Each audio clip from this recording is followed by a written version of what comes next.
ஆண்டவராகிய இயேசு கிறிஸ்து நாமத்தினாலே உங்கள் யாவருக்கும் வாழ்த்துக்களை தெரிவித்துக் கொள்கிறேன். வருடத்தின் கடைசி 2-3 மாதங்களிலே, பின்பு வருட முதல் மாதங்கள் நவம்பர், டிசம்பர், ஜனவரி மாதங்களிலே நமது கலாச்சாரத்திலும் வெளிநாட்டு கலாச்சாரத்திலும் மதங்களிலும் மார்க்கங்களிலும் அநேக பகுதிகளிலும் பல்வேறு பண்டிகைகளை கொண்டாடுவதிலே நாம் நேரத்தையும் அதற்காக நம்மை நாமே ஆயத்தப்படுத்தி கொண்டு அதற்காக செலவுகளை செய்து அதற்காக அநேக முயற்சிகளை எடுத்து பண்டிகை நாளிலே ஒன்றாய் கூடி மகிழ்ச்சியாக இருக்க வேண்டும் என்று விரும்புகிறோம். இது தினந்தோறும் செய்வதில்லை. அவ்வப்போது வருடத்திலே ஏதோ 1-2 நாள் நமக்கு முக்கியமான பண்டிகை. அந்த பண்டிகைக்காக அவ்வளவு மெனக்கெட்டு நாம் எல்லாவற்றையும் செய்து கொண்டிருக்கிறோம். பண்டிகை என்று வந்தாலே புது ஆடைகளை அணிவதும் நிறைய புதிய உணவுகளை உண்ணுவதும் களிப்பாட்டுமாய் இருப்பதும் இன்னுமாய் மதுவும் அநேக காரியங்களை உலகமெல்லாம் செய்து கொண்டு வருகிறது. இனி வரப்போகிற நியூ இயரிலும் அப்படித்தான் இருக்கும். இந்த கிறிஸ்து பிறந்த நாளை செலிப்ரேட் செய்கிறேன் என்று சொல்லிக்கொண்டு அநேகர் தங்கள் மனம் விருப்பப்படி எல்லாம் செய்து அந்த பண்டிகையை கொண்டாடி கொண்டிருக்கிறார்கள். இப்போ பண்டிகை என்றாலே மனிதனுக்கு ஒரு குதூகலமாகத்தான் இருக்கிறது. இந்த பண்டிகை எங்கே இருந்து ஆரம்பித்தது? யார் ஆரம்பித்து வைத்தார்?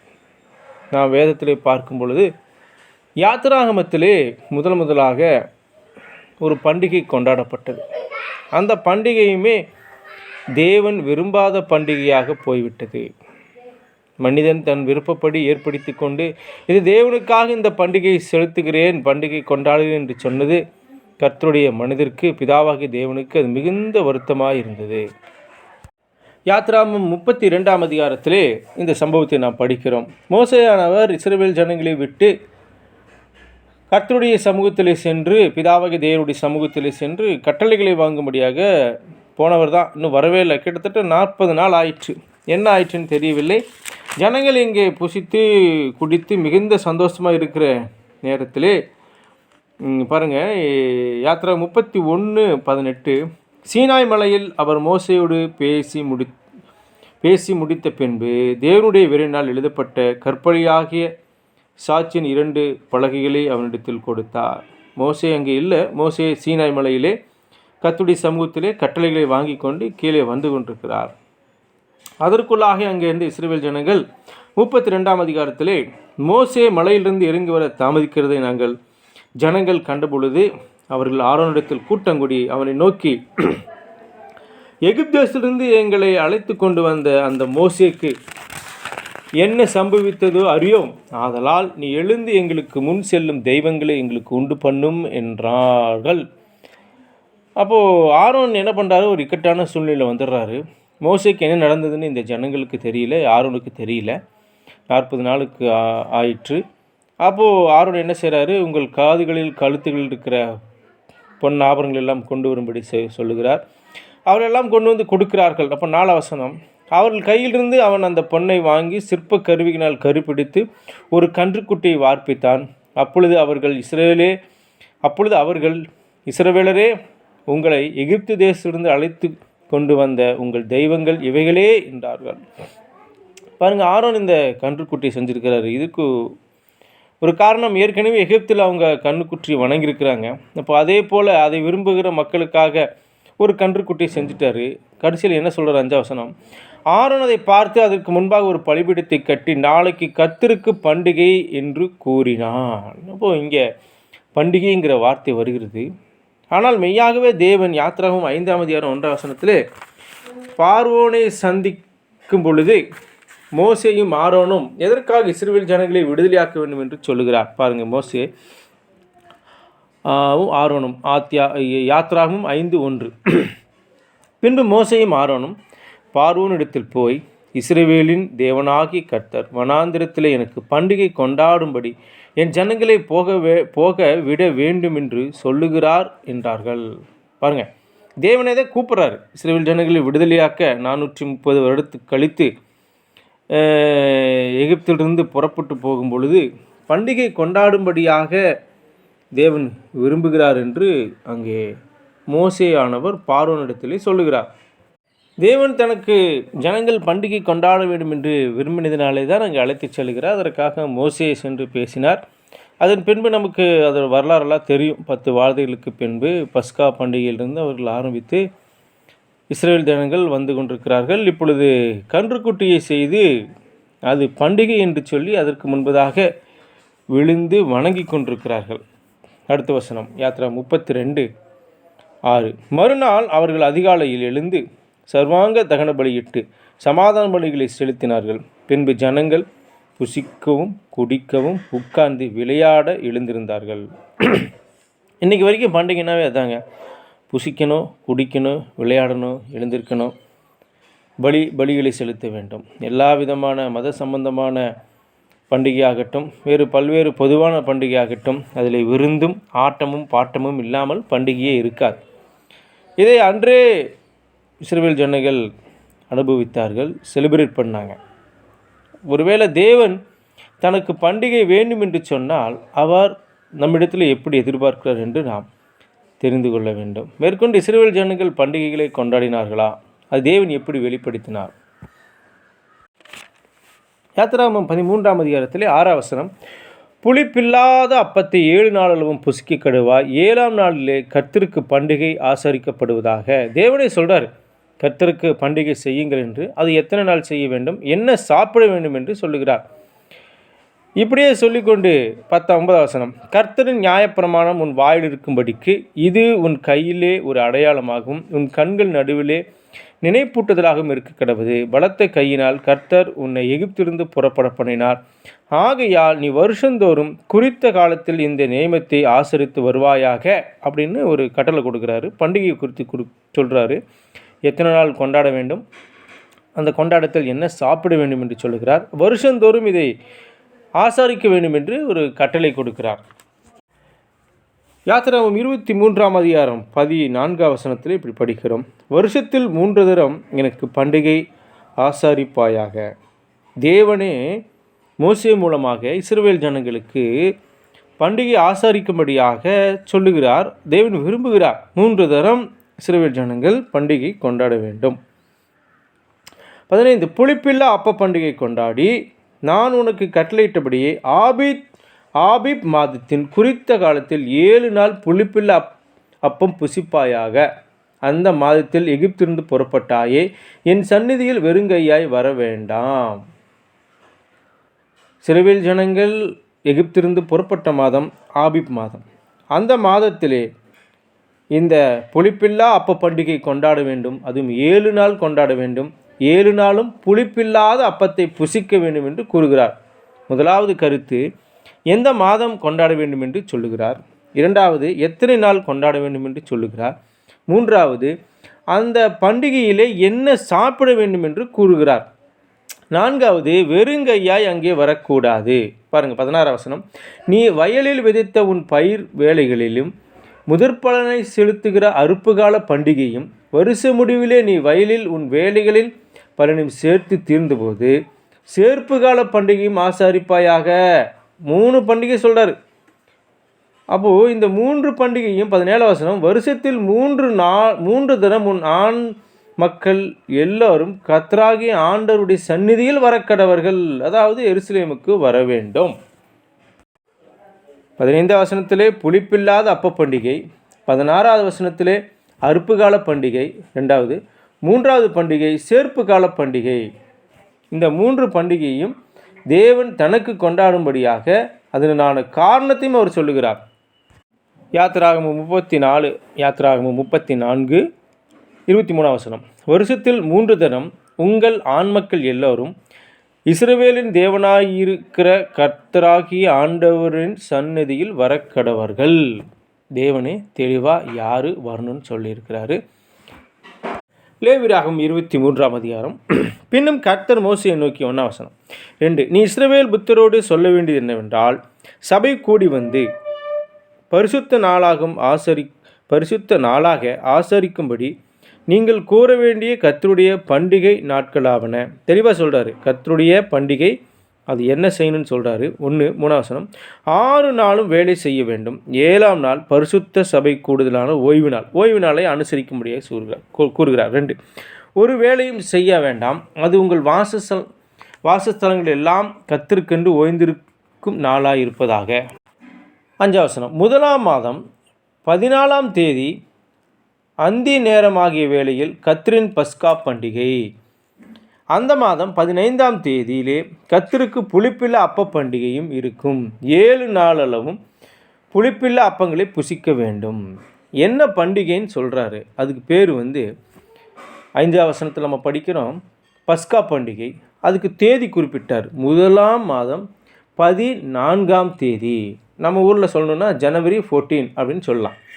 அப்போ ஆபிப் மாதம் தான் முதலாம் மாதம். 14ஆம் தேதியிலே பஸ்கா பண்டிகை கொண்டாட வேண்டும். இரண்டாவது 15ஆம் தேதியிலே கர்த்தருக்கு புளிப்பில்லா அப்ப பண்டிகை கொண்டாட வேண்டும் என்று சொல்லுகிறார். இரண்டாவது பண்டிகை பேர் புளிப்பில்லாத அப்ப பண்டிகை. அது 7 நாளளவும் அந்த பண்டிகை கொண்டாட வேண்டும் என்று சொல்லுகிறார். 8ஆம் வசனம், 7 நாளும் கர்த்தருக்கு தகன பலியிட வேண்டும்.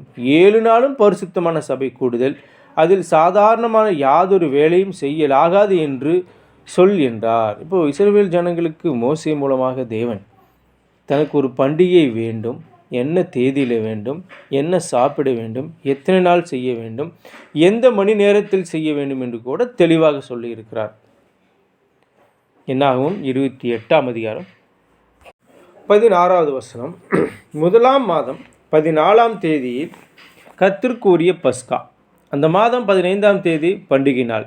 7 நாளளவும் புளிப்பில்லா அப்பம் புசிக்க வேண்டும். மீண்டும் மீண்டும் தனக்கு எப்படிப்பட்ட ஒரு பண்டிகையை ஜனங்கள் கொண்டாட வேண்டும் என்று தேவன் விரும்புகிறார் என்று மோசே மூலமாக தெளிவாக கூறுகிறார். இன்னும் ராஜாக்கள் நாட்களில் பாருங்கள், 2 நாளாகமம் 31ஆம் அதிகாரம் 3வது வசனம், ராஜா கர்த்தருடைய நியாய பிரமாணத்தில் எழுதியிருக்கிறபடியே அந்தி சந்திகளில் செலுத்த வேண்டிய சர்வாங்க தகன பலிகளும் ஓய்வு நாட்களிலும் மாத பிறப்புகளிலும் பண்டிகைகளிலும் செலுத்த வேண்டிய சர்வாங்க தகன பலிகளுக்கும் தன் ஆஸ்தியிலிருந்து எடுத்து தன் பங்கை கொடுத்தான்.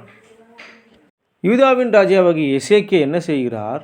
நியாய பிரமாணத்தில் எழுதியிருக்கிறபடி பண்டிகைகளை கொண்டாடுவதற்கு தன் ஆஸ்தியிலிருந்து பங்கை எடுத்து கொடுக்கிறார். இங்கே என்ன நம்ம கவனிக்க வேண்டும் என்றால், நியாயப்பிரமாணத்தில் தேவனுக்கு எப்படிப்பட்ட பண்டிகை கொண்டாட வேண்டும் என்று தேவனை வெளிப்படுத்தியிருக்கிறார். அதை நம்ம படித்து இது வரைக்கும் அதை படித்த ராஜா அதன்படி தான் பண்டிகை செய்கிறாரோ ஒழிய தன் மனம் போன போக்கிலே தன் விருப்பப்படி தன் கால சூழ்நிலைக்கு ஏற்றபடி தன் ஜனங்கள் விரும்புகிறபடி இங்கே பண்டிகை கொண்டாடவில்லை.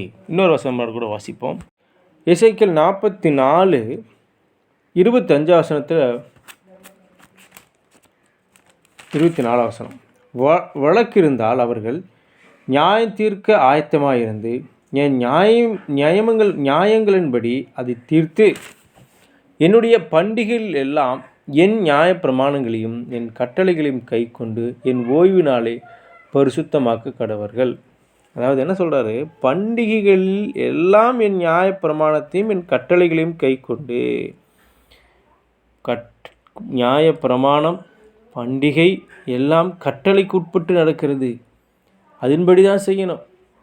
அது நம்ம விருப்பப்படி நம்ம செய்யக்கூடாது. அப்போ இப்படி தேவன் சிலுவையில் நாட்களிலே மோசே மூலமாக நியாய பிரமாணத்தின் மூலமாக தனக்கு என்ன பண்டிகை கொண்டாட வேண்டும், அந்த பண்டிகைக்கான பெயர், அந்த பண்டிகைக்கான தேதி, அந்த பண்டிகை சாப்பிட வேண்டிய உணவு, அந்த பண்டிகை எத்தனை நாள் கொண்டாட வேண்டும் என்று தெளிவாக கொடுத்திருக்கிறார். அதன்படி ஜனங்கள் பண்டிகை கொண்டாட வேண்டும்.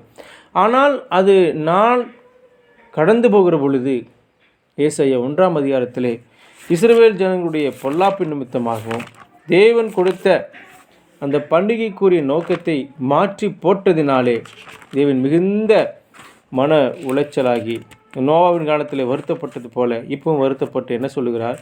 ஏசாயா தீர்க்க தரிசனம் 1ஆம் அதிகாரம் 14வது வசனம், உங்கள் மாத பிறப்புகளையும் உங்கள் பண்டிகையையும் என் ஆத்மா வெறுக்கிறது, அவைகள் எனக்கு வருத்தமாக இருக்கிறது, அவைகளை சுமந்து இழைத்து போனேன். தேவனை தான் கொடுத்தார் பண்டிகை கொண்டாடும்படி. இப்போ தேவனே சொல்கிறாரு, தயவுசெய்து நீங்கள் பண்டிகை கொண்டாடாதீங்க, அது வெறுப்பாக இருக்குது, கஷ்டமாக இருக்குது. 13ஆம் வசனம் பாருங்கள், இனி வீண் காணிக்கைகளை கொண்டு வர வேண்டாம், தூபம் காட்டுதல் எனக்கு அருவருப்பாக இருக்கிறது, நீங்கள் அக்கிரமத்தோடே ஆசாரிக்கிற மாத பிறப்பையும் ஓய்வு நாளையும் சபை கூட்டத்தையும் நான் இனி சகிக்க மாட்டேன். அப்போ பண்டிகை கொண்டாடும் போதும் அக்கிரமத்தோடு தான் கொண்டாடுறாங்க. மாத பிறப்பை அப்படி தான் கொண்டாடுறாங்க. ஓய்வு நாளையும் அப்படி தான் கொண்டாடுறாங்க. அப்போ இதை தேவன் விரும்பலை. அதனால் சொல்கிறாரு, உங்கள் பண்டிகை என் ஆத்மா இருக்கிறது, அவைகள் எனக்கு வருத்தமாக இருக்கிறது. கொடுத்தவரே சொல்கிறாரு, இந்த பண்டிகை வேண்டாம். எப்படி உலகத்தை படைச்சிட்டு நோவாவின் காலத்தில் மிகுந்த வருத்தத்தோடு சொன்னார் அல்லவா, நான் இந்த பூமி படைத்து எனக்கு ரொம்ப மன வேதனையாக இருக்குன்னு. அதுபோல் இந்த ஜனங்கள் எனக்காக பண்டிகையை கொண்டாடும்படி சொன்னால் அந்த நோக்கத்தையும் மாற்றி தங்களுக்காக தங்கள் விருப்பப்படி கொண்டாடி தேவனுக்கு வெறுப்பையும் கஷ்டத்தையும் ஏற்படுத்தி இருக்கிறார். ஆகவே இந்த பண்டிகை வேண்டாம் என்று வெறுக்கிறார். ஓசியா 2ஆம் அதிகாரம் 11வது வசனம், பக்கம் 1050. ஓசியா 2:11. அவருடைய எல்லா மகிழ்ச்சியும், அவருடைய பண்டிகையும், அவருடைய மாத பிறப்பையும், அவருடைய ஓய்வு நாளையும், சபை கூடுகிற அவருடைய எல்லா ஆசாரிப்புகளையும் ஒழிய பண்ணுவேன். கர்த்தர் இந்த பண்டிகைகள்லாம் ஒழிய பண்ணுகிறேன் என்று மிகுந்த வருத்தத்தோடு சொல்லியிருக்கிறார். அப்போ ஒரு கேள்வி, தேவனுக்கு நாம் பண்டிகை கொண்டாடலாமா? 2000 ஆண்டுகளுக்கு முன்பு இயேசு கிறிஸ்து தன்னுடைய சரீரத்தினாலே நியாயப்பிரமாணத்தை நிறைவேற்றினார். புதிய பிரமாணத்தின் கீழ், புதிய ஏற்பாட்டின் கீழ், புதிய உடன்படிக்கை கீழ் வாழ்ந்து கொண்டிருக்கிற நாம் தேவனுக்கென்று பண்டிகை கொண்டாடலாமா? இயேசு கிறிஸ்துவுக்கென்று பண்டிகை கொண்டாடலாமா? இயேசு கிறிஸ்துவும் தேவனும் நம்மிடத்திலே எதை எதிர்பார்க்கிறார்கள்? பழைய ஏற்பாட்டிலே மோசேயின் மூலமாக தேவன் இஸ்ரவேல் ஜனங்கள் தனக்கு எப்படி பண்டிகை கொண்டாட வேண்டும் என்று நியாயப்பிரமாணத்திலே தெளிவாக எழுதி கொடுத்திருக்கிறார். புதிய ஏற்பாட்டில் ஒரு உதாரணம் பார்ப்போம். இயேசு கிறிஸ்து நியாயப்பிரமாணத்தின் கீழ் தான் வாழ்ந்தார். நியாயப்பிரமாணத்தின்படி பிறந்தார். நியாயப்பிரமாணத்தின்படி விருத்தசேதனம் செய்யப்பட்டார். இப்பொழுது ஒரு யூதன் 22ஆம் அதிகாரம் லூக்கா 1ஆம் வசனம், பஸ்கா எனப்பட்ட புளிப்பில்லா அப்ப பண்டிகை சமீபமாயிற்று.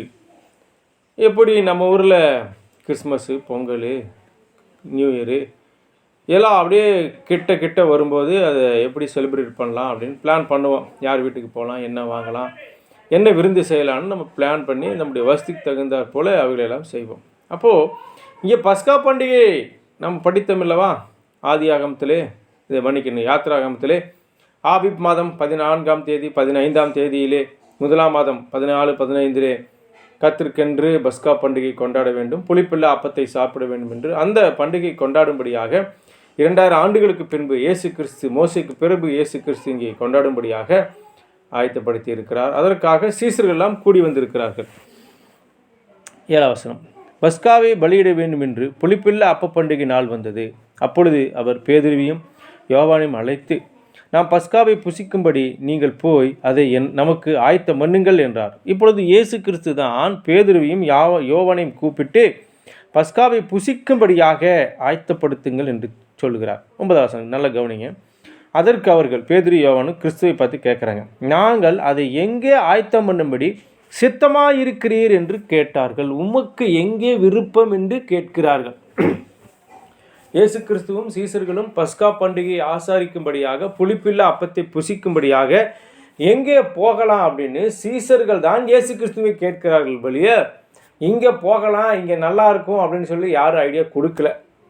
அவர் என்ன சொல்லுகிறார் என்பதை இவர்கள் கேட்கிறார்கள். முதல்ல மடிவசங்க 9ஆம் வசனம், அதற்கு அவர்கள், நாங்கள் அதை எங்கே ஆயத்தம் பண்ணும்படி சித்தமாக இருக்கிறீர் என்று கேட்டார்கள்.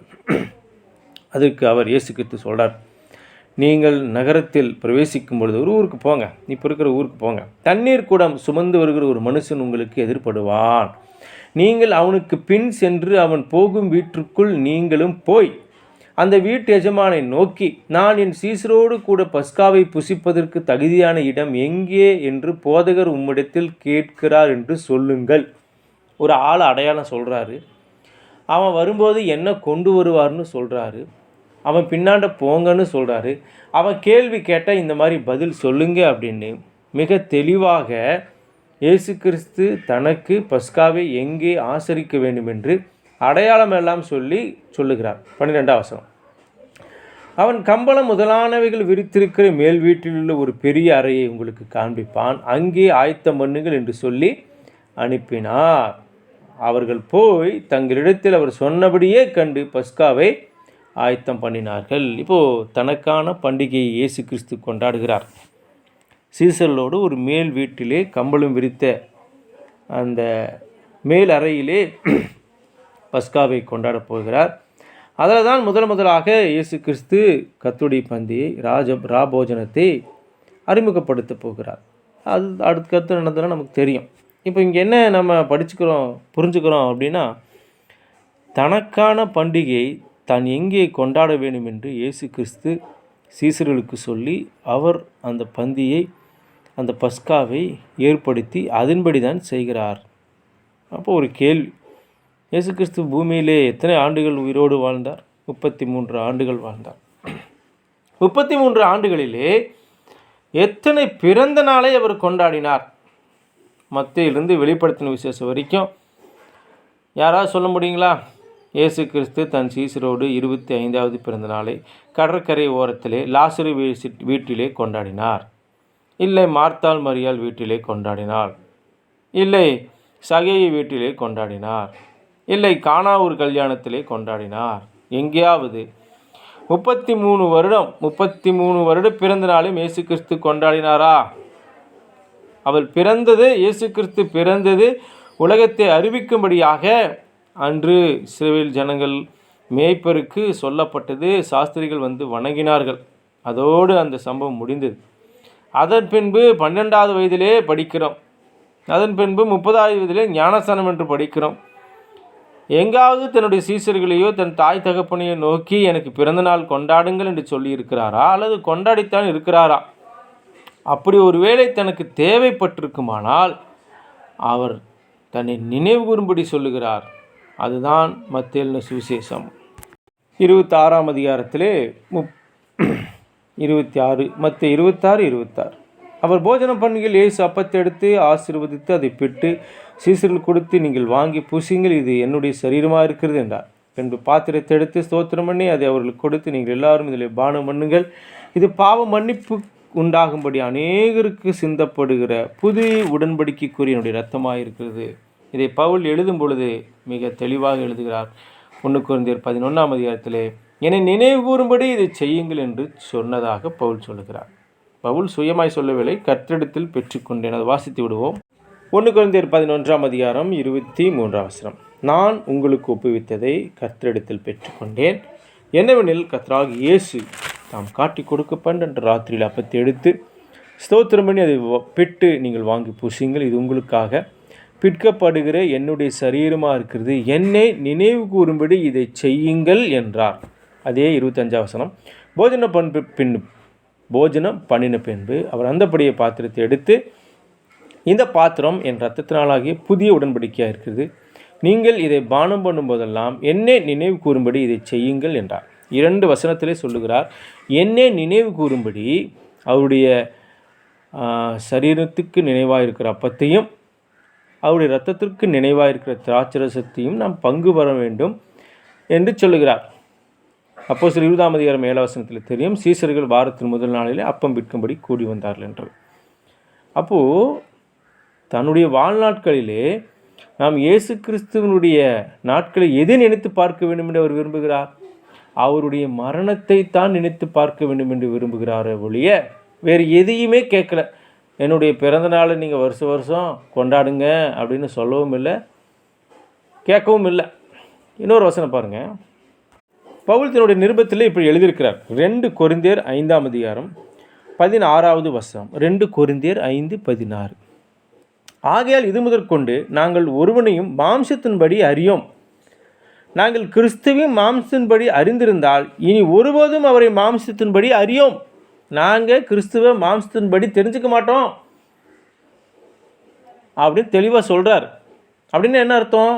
இயேசு பூமியிலே பிறந்தார் என்பது மாம்சத்துக்குரிய காரியமா ஆவிக்குரிய காரியமா? ஒரு குழந்தை பூமியிலே பிறந்தது, அது இரட்சகர். ஓகே, அன்றைக்கி எல்லாரும் சொல்லியாச்சு. அதன் பின்பு அவர் பிறந்ததை வருடம் அப்போஸ்தலர்களோ சீடர்களோ இயேசு கிறிஸ்து நாட்களில் வாழ்ந்த இயேசுனுடைய உறவினர்களோ யோசேப்பு மரியாளோ கொண்டாடினது போல தெரியவில்லை. இயேசு கிறிஸ்துவும் அதை தன்னிடத்தில் எதிர்பார்க்கவும் இல்லை.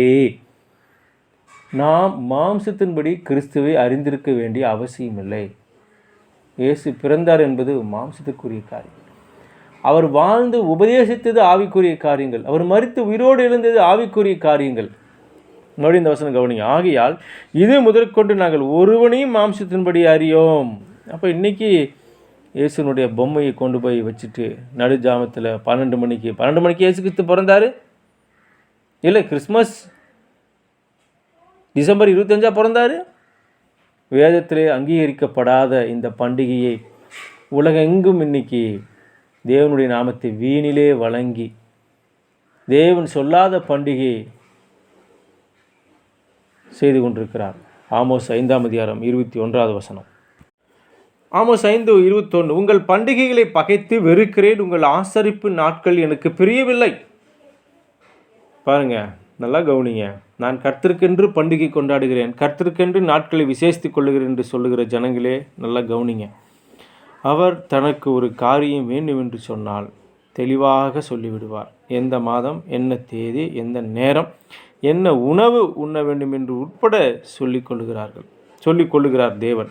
நியாய பிரமாணத்தில் எழுதியிருந்தது. நியாய பிரமாணம் இயேசு கிறிஸ்துவோடு முடிந்து விட்டது.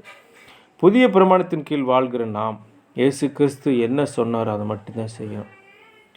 அவர் சொல்லாத காரியங்களை நாம் செய்வோமானால் அவர் நம்மை வெறுக்கக்கூடியவராக இருக்கிறார். புதிய ஏற்பாட்டிலே ஒரே ஒரு இடத்துல பர்த்டே கொண்டாடி இருக்கிறாங்க. அந்த பர்த்டேவும் ஒரு சோக சம்பவத்தினாலே முடிவு பெற்றது என்று நமக்கு தெரியும். அதையும் நம்ம படிச்சிருவோம். இங்கே ஓசியா 5:21 மறுபடியும் படிக்கிறேன். உங்கள் பண்டிகைகளை பகைத்து வெறுக்கிறேன், உங்கள் ஆசரிப்பு நாட்கள் எனக்கு பிரியமில்லை. மார்க் 5:22.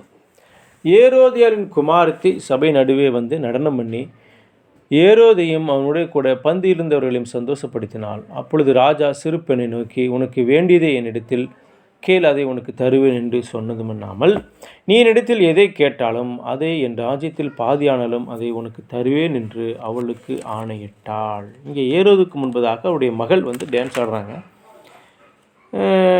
எதுக்காக டான்ஸ் ஆடுறாங்க, என்ன விசேஷம் பாருங்கள். மார்க் 6:21. பின்பு சமயம் வாய்த்தது எப்படி என்றால், ஏரோது தன் ஜென்ம நாளிலே தன்னுடைய பிரபுக்களுக்கும் சேனாதிபதிகளுக்கும் கலிலே நாட்டின் பிரதான மனுஷனுக்கும் விருந்து பண்ணினார். ஒரு பர்த்டே செலிப்ரேஷன். இதிலே யோவான் ஸ்நானகன் கொலை செய்யப்படுகிறார். யோவான் ஸ்நானகன் எதுக்காக கொலை செய்யப்படுகிறார் என்று நமக்கு தெரியும். ஆனால் பாருங்கள் 24.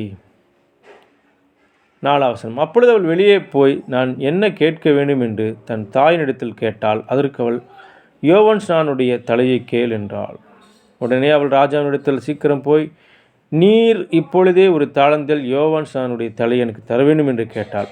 அப்பொழுது ராஜா மிகுந்த துக்கம் அடைந்தான். ஆகிலும் ஆணையிட்டது நிமித்தமும் கூட பந்தியது நிமித்தமும் அவளுக்கு அதை மறுக்க மனதில்லாமல் உடனே அவனுடைய தலையை கொண்டு வரும்படி சேவகனுக்கு கட்டளையிட்டு அனுப்பினான். அந்தபடியே அவன் போய் காவற்கூடத்திலே அவனை சிறைச்சேதம் பண்ணி அவன் தலையை ஒரு தாளந்திலே கொண்டு வந்து அதை அந்த சிறு பெண்ணுக்கு கொடுத்தாள். அந்த சிறு பெண் அதை தன் தாயினிடத்தில் கொடுத்தாள்.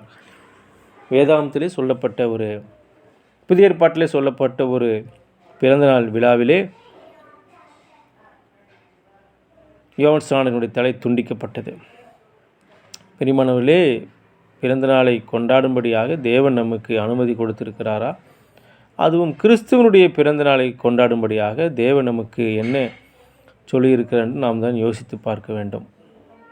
பண்டிகையை நான் வெறுக்கிறேன் என்று சொல்லுகிறார். கடைசியாக ஒரு வசனம், மல்கியா எழுதின தீர்க்கதரிசன புஸ்தகம், மத்தேயுக்கு முன்பு 2ஆம் அதிகாரம் 3வது வசனம். மல்கியா எழுதின தீர்க்கதரிசன புஸ்தகம் 2ஆம் அதிகாரம் 3வது வசனம். வேறு வழி இல்லாமல் இந்த வசனத்தை படித்து தான் நாம் முடிக்க வேண்டியது இருக்கிறது.